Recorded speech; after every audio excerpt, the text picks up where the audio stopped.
Welcome into the WTO 11 studios. I am Tyler Segerman as we continue to await the start of the high school soccer season. I'm pleased to be joined by one of the best coaches on one of the area's best teams. That is St. John's Jesuit. Claudio, welcome to WTO 11. And first things first, I mean, it's right around the corner. Where's the excitement? First of all, thank you so much for the invitation. It's great to be here. Super excited. When we are finishing July and the beginning of August, we always start getting excited. And I think it's going to be a great season.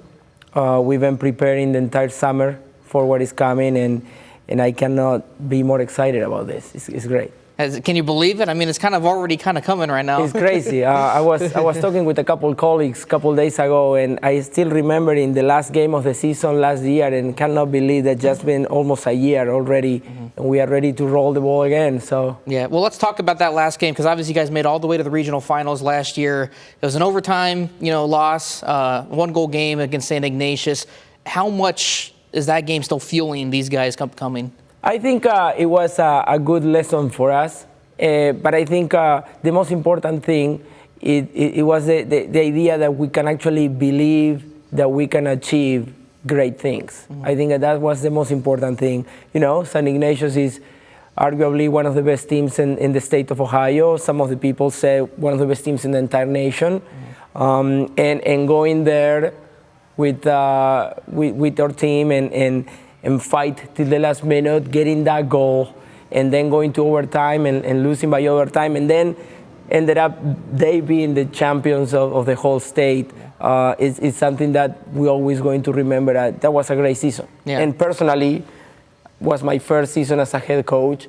So I think I will let the bar super high for this year. I was going to say, how does that now set the standard for what St. John soccer is going to become? It's going to be really difficult, especially because we graduate 13 seniors, and now we pretty much doing a new roster with some uppercomers that are coming and a couple seniors that remain from last year's, and now we have a new group of freshmen that are showing really interesting things. So I'm really confident about both teams, not only varsity but JV.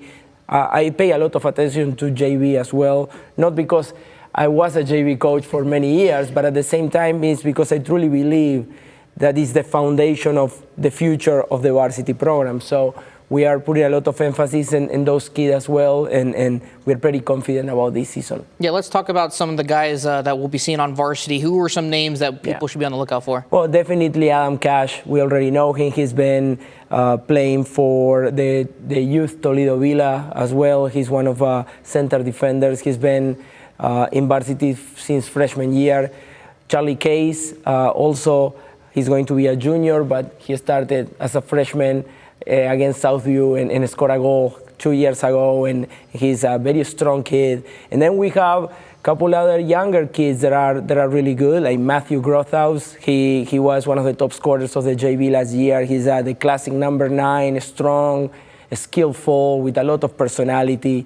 Josh Guerra is another young guy that he had a lot of minutes last year as a freshman in the varsity team, and he is one of the big names, not only for now but for the future. I think he has the capabilities to be playing in the next level as well. So something that you were saying before, I think as St. John's is a program that always has the opportunity to bring good kids and show those skills. I'm really grateful to be part of this program. I mean, the kids trust the program, the school, and they perform. So that's fantastic. Yeah, absolutely. And you mentioned, obviously all the success you had in your first year as head coach.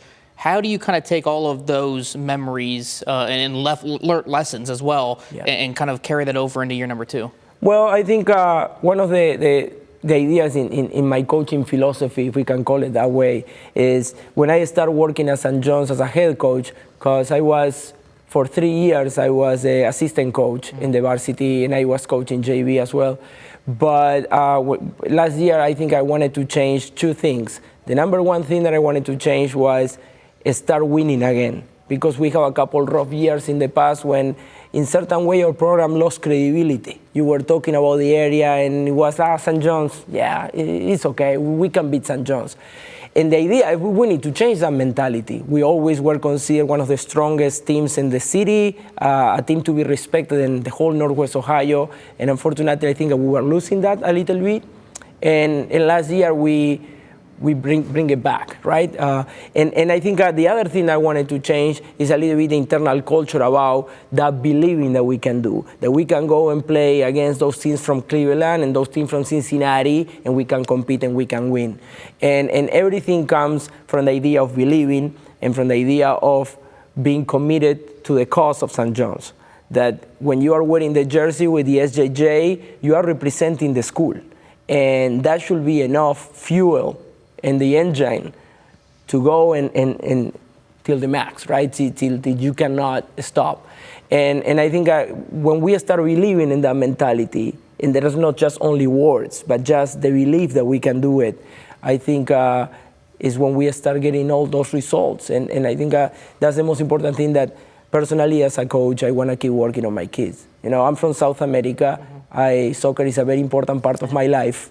And I think sometimes I get a little bit obsessive with this. And kudos to my wife that support me during all these fall season when I'm just talking soccer 24/7. Yeah. But I think that's what is take me to where I am right now. So I'm really happy about it. Yeah, and one of the other incredible things too, what you guys did last year is also your first season in the Catholic High School League, and not only your first season, but you guys go and win the whole thing. Yeah. What was that moment like, and how does it kind of help you guys now that you know what to expect in that league? I'm gonna tell you something, a little secret. I remember going to last year with a colleague, another coach, to the CHSL meeting for the first time, and I was looking at him, I seen all the coaches and everything, and I look at him and said, "There's no way we can win this. I mean, this is gonna be too difficult." And then we played the first game against De La Salle. We beat them. Then we played Brother Rice. We beat them.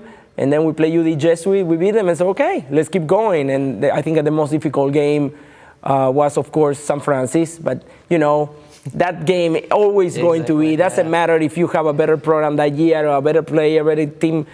There's always going to be that rivalry that anything could happen. Right. And then Detroit Central Catholic was the big team. Those kids were really, really, really physical. It was a very difficult game, and we ended up winning in the last minute. And we made it. Yeah, I imagine, too, when you guys are going back in this league this upcoming season, there's a lot of pride, Ohio versus Michigan soccer. I'm sure that you guys kind of feel that, right? Yeah, and especially you could feel that in the final game. You know, there was a very controversial game with all the red cards that we got and all those penalty kicks that we have at the end. It was a very emotional game. But I think we left there very clear that we are a team that wants to compete. We are going for healthy competition, and we're always going to fight till the last minute. And that's about the idea of St. John's, right? Be a man for others and that committed to doing justice and service. And that's one of the things that thrive and you enjoy more about the school. Is like we have that sense of commitment, not only the academics, but only the athletics, that we never give up and we just go for more. Yeah, absolutely. And so you mentioned, obviously, the standard that is now in place, given what you guys were able to do last year. There's some new faces now within the program that you mentioned that are coming up. What's going to be the key to success this upcoming season? Yeah, I think we have the most important thing is getting our upcoming seniors, the kids that have been in the program for a while, that already know me and know the other coaches, that try to become some sort of like a role models or mentors of the new kids. And I think I believe that the most important thing is winning, for sure. You always play to win, but at the same time, you need just to develop that sense of camaraderie inside the group, but at the same time, the pride of you are representing your school, the colors of your school, and the mission of your school. And I think that should be enough for those guys to work hard until the last minute. And I think, to me, I said soccer is a really important thing in my life, and St. John's is another important thing of my life. It makes me the person I am. I learned so many values from this school and this program. And I think that's what I like to share with my student athletes, more than just kick the ball around, but just understand how important it is to wear that jersey, right? To be part of this program. It should be enough for them to understand this is a very important responsibility for me, and I just need to perform. There's no other option. Yeah. talk about expectations as well. You mentioned all the talent you guys obviously lost. It's going to be a pretty young team for you this upcoming season. I guess, what are the expectations? I mean, are you guys looking at it as, we have to defend our crown, or is this kind of a new year where we have to show ourselves? Yeah, I mean, I think from now on, my idea from day one is, okay, we just need to win the CHSL League again. Mm-hmm. We just need to go to the regionals, then go to the sectionals and the regionals, and go to the tournament. And I always say, at least I want to get to the Final Four again. You know, Tom Shook, a former coach, was the last coach who was able to do it with a phenomenal team, and he showed us that it's possible to do it. And I think my objective right now is go step by step, but go CHSL, try to win it again, and then try to get the Final Four and see what happens. Absolutely. And obviously one of the big changes this year as well is there's more divisions in soccer. No longer there's just 3, there's now 5. Your thoughts on the expansion? Yeah, I think it's fine. I don't see many difference between Division 1 and Division 2. St. John's is going to be in Division 2 this year. It's okay. I think it's fair what Oxa is doing with the different divisions. And I think you can get a lot of surprises. I mean, sometimes the Division 1 or 2 might be a number, but when you just go there, you can see a lot of teams that are really, really, really good. They might be in Division 2, Division 3. The example, Ottawa Hills, a great program. They have a lot of success in many, many years, and they don't play Division 1, but they're always competitive, and they always give you a great show when they're playing, and their performances are awesome. So sometimes it's just more than the division. It's just what you are committed to do, and do you have the right players at the right time, and et cetera, you know? Absolutely. So I believe that it doesn't matter, Division 1, Division 2. I think we are always going to be fighting for the maximum that we can do. Absolutely. I can't wait, obviously, for soccer to start. It's going to be an exciting season for a lot of area teams. Real quick, season opener, home opener, kind of what are the big games early on? Yes. So we start Friday the 16th against Whitmer. And then next week, the following week, we have a big game against Northview. Okay. We have a bunch of games. The majority of our games are going to be away, the beginning of the season, and then home games at the end. So we're going to have all that pressure at the end. And then after that Northview game, we just have this big weekend with the Jesuit Cup when we play those the powerhouses, Ignatius, Xavier, Walsh. And so it's going to start really, really, really heavy for us. But we are ready. We are mentally ready. We are prepared. We're working the whole summer. We just want to start. I was going to say, nothing better than experience in game. So I appreciate it, Claudio. Thanks for the time. My pleasure. Thank you so much. Good luck this season. Thank you. Appreciate it.